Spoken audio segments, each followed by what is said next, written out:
The last 100,000 years have been good for humankind. All around us, even in the poorest of nations, humans have made remarkable advances in proficiency and ability. The accomplishments have been the subject of many books, yet very few sources actually delve into the origins and anthropology of where we come from and what shaped our identities. Sapiens, A Brief History of Humankind by Yuval Noah Harari, seeks to explore these questions and introduces us to the dominant species on this world, the Homo sapiens. My name is Shirvan and this is a review for the bookshelf. Harari is a professor of history at the Hebrew University of Jerusalem. In earlier years, he wrote extensively about the medieval era. However, when his faculty asked him to give courses on world history, the author refocused his studies towards macro-historical processes. In 2011, Harari wrote Sapiens, which then became a bestseller and has since been translated into 36 languages. The core of the book studies the entire length of human history, from its biological evolution to the Stone Age up to the political revolutions of the 21st century. Within these timeframes, Sapiens provides an oversight of inventions such as writing, trade, and money that have enabled humans to dominate the world.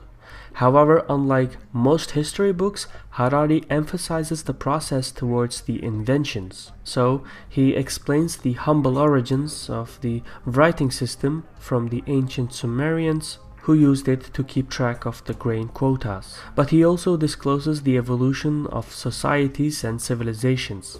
For instance, early on, the author explains that human infants are born helplessly because of their small hips, which they require later in life to walk up straight. Due to their long childhoods, human children could not be brought up by single individuals. It required at least two persons, which in turn explains monogamy as well as the social constructs of human societies. In Sapiens, Harari describes a number of revolutions that fundamentally shape the social constructs of modern humans. He explains that the first change was the cognitive revolution, which occurred roughly 70,000 years ago.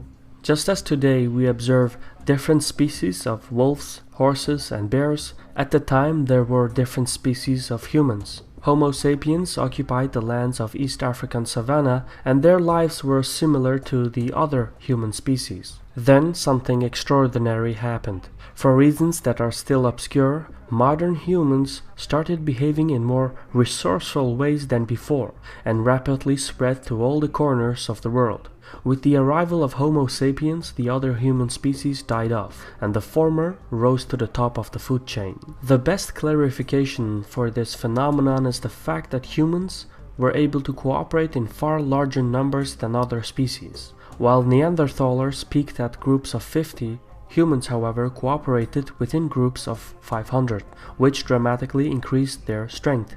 In time, with the introduction of proto-religions and proto-nations, the number of human social groupings increased to millions. Large-scale mutual effort between humans was mostly possible due to the capacity for language, which allowed humans to gossip and socialize. However, while other species of mammals, such as chimpanzees, need to be familiar with their members in their group to cooperate with, humans, on the other hand, have no need for this. Language allowed humans to conceive shared beliefs, or imagined realities as the author calls it, which enabled the formation of societies, cultures, religions, empires, companies, etc. Therefore, much of history revolves around the persuasion of millions of people in a particular idea. When this imagined reality succeeds, it allows millions of strangers to cooperate and work towards a common goal. The cognitive revolution and the capacity to imagine a different reality is what separates humans from the animal kingdom. For instance, one will never be able to convince a chimpanzee to give up its fruits with the argument that after death it will receive an unlimited supply of fruits in heaven. Only humans can be convinced by such ideas. Even opposing groups of humans who share no cultural values will share common beliefs in other social constructs such as money and government. These myths are so embedded in our social and material order that it is difficult to overthrow them. That being said, the author clarifies that an idea exists as long as people talk about it. The moment they stop believing, the idea disappears and people move on, which explains the rise and fall of nations, currencies, and ideologies. The following transformation, Harari argues, was the agricultural revolution that occurred about 12,000 years ago. For individuals, switching from foraging to farming was in no way an improvement of life. In fact, it was quite the opposite. People had to work more for less. However, the agricultural revolution established economic classes and political hierarchy and increased the collective output. Eventually, smaller cultures assimilated into larger civilizations, which then established empires. And for a long time in history, distant realms had little to do with one another. Yet, as monotheistic religions prevailed over other forms of faith, civilizations and empires overlapped. The end result is the world of today, which is practically a globalized civilization. In later chapters, the book explains that the modern form of empires are not necessarily states. A coalition of scientists, economists, and intellectuals can form a collection of imagined realities. Think of Google, Facebook, Apple, Amazon, and the millions of followers these firms have. However, the rise of empires, religions, ideologies, and multinational firms have also subjected individual freedoms. While hunter-gatherers required individual skills to survive, modern humans, however, are provided with nearly all of their basic needs, such as food, clothing, medicine, tools, and more. As such, people require less individual skills and depend more on the collective dexterity, which has resulted in the standardization of identities. For instance, in the past, certain cultures had a set of skills. The Turks were horse breeders and warriors, whereas the Spanish excelled in sailing and the Vikings were traders and explorers. In modern times, the collective needs have refined cultures to certain standards. So, for example, a sick person will receive nearly the same treatment in France as he will in Japan.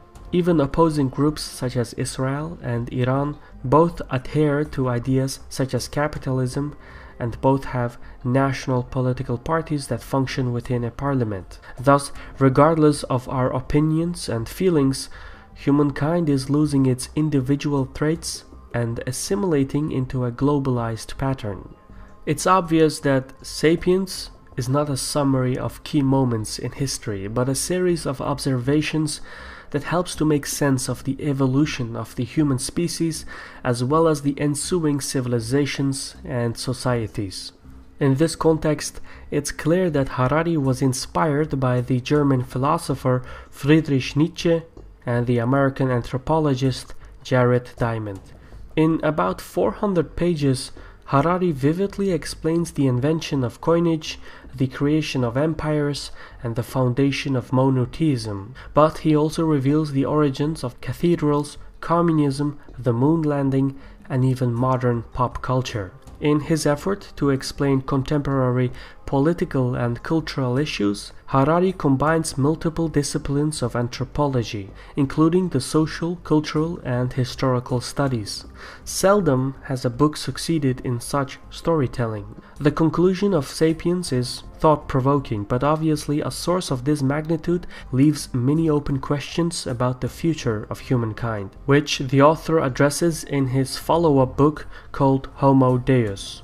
There, he analyzes the nearby future and speculates that advances in AI and biotechnology will one day lead to the replacement of modern humans by different beings. In any case, if you want to purchase Sapiens or even Homo Deus, use our Amazon link in the description or use our promo code Caspia-20 without the N. The prices will remain the same, but the funds will help to support our channel.